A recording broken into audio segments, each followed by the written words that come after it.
నమస్కారం తెలియజేసుకుంటూ ఈరోజు ఏంటి అంటే మెయిన్ ఏం చేయాలన్నా నేటి బాలలే రేపటి పోరు. మనం ఫస్ట్ ధ్యానం నేర్పించాలి అంటే ఫస్ట్ మనకు వచ్చి ఉండాలి.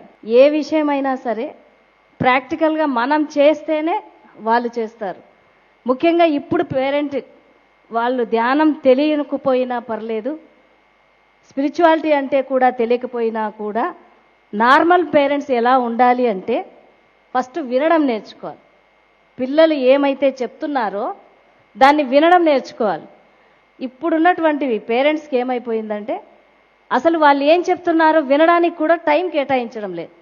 ఎందుకు అంటే వాళ్ళు చెప్పేటటువంటి సమయంలోనే ఏదైతే వాళ్ళ అవసరాలు కావచ్చు, వాళ్ళ దగ్గరే మనకు ఆన్సర్ వచ్చేస్తుంది. ఎప్పుడైతే మనం వినడానికి కేటాయిస్తామో మన బిడ్డల దగ్గర, దయచేసి పేరెంట్స్ అందరికీ చెప్పేటటువంటిది ఏంటి అంటే మనము మన పిల్లల కోసం కొంత సమయాన్ని మనం కేటాయించుకోవాలి.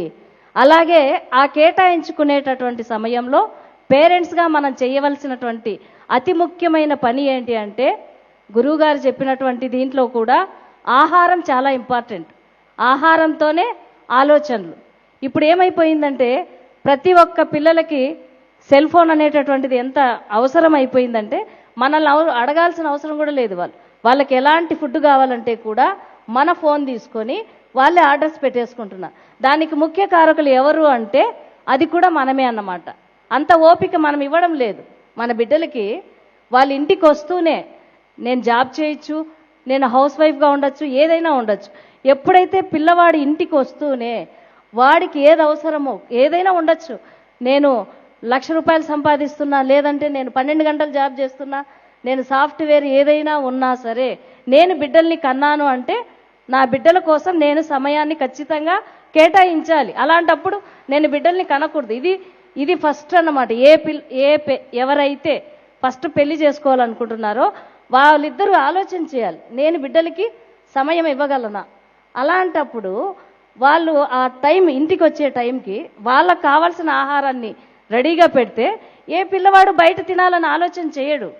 వాడు ఎంతసేపు వాళ్ళమ్మ ఏం పెట్టినా సరే బయట దొరికేటటువంటి 4 రకాల ఆహారం కంటే కూడా వాళ్ళమ్మ స్వయంగా వడ్డించినటువంటి ఆ ఒక్క రకం ఆహారంతోనే కడుపు నిండా తింటాడు. ఎందుకు అంటే మన గురుగారు ఒకటే నేర్పించారు, మన ఇంటికి వచ్చిన వాళ్ళకి మీరేం పెట్టకపోయినా పర్వాలేదు, ధ్యానం నేర్పించకపోయినా పర్వాలేదు, కేవలం మీ చేత్తో మీరు ఫుడ్ పెట్టండి చాలు, వాళ్ళని ఆహారం పెట్టి పంపించండి. అందుకే కదా మనం ఎవరు వచ్చినా సరే మా ధ్యాన మహాయజ్ఞం జరుగుతోంది, ఇక్కడ అన్నం తిని వెళ్ళండి అని చెప్తాం.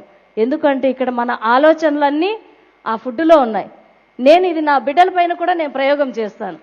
ఎందుకు అంటే నేను ఏం చెప్పాలన్నా సరే నా ఆలోచనలన్నీ ఆ యొక్క ఆహారం తయారు చేసేటప్పుడు అంతే కదా, మనం ఏం చేస్తున్నామో ఆ పని మీద ధ్యాస పెట్టడమే ధ్యానం అంటే. నేను ధ్యానాన్ని అలా నేను ప్రయోగం చేస్తున్నా. ఆహారం చేసేటప్పుడు కూడా నా పిల్లలు ఇలా ఉండాలి అని. అప్పుడు వాళ్ళు జంక్ ఫుడ్స్ కాదు కదా, ఎలాంటి ఫుడ్ కూడా అది వెళ్ళరు. ఇది ప్రయోగం చేస్తే మన పిల్లలు ఇంటికి వస్తూనే వారికి ఇష్టమైన ఆహారాన్ని కొంచెం టైం కేటాయించుకుంటే 100% మనం సక్సెస్ అవుతాం. Thank you.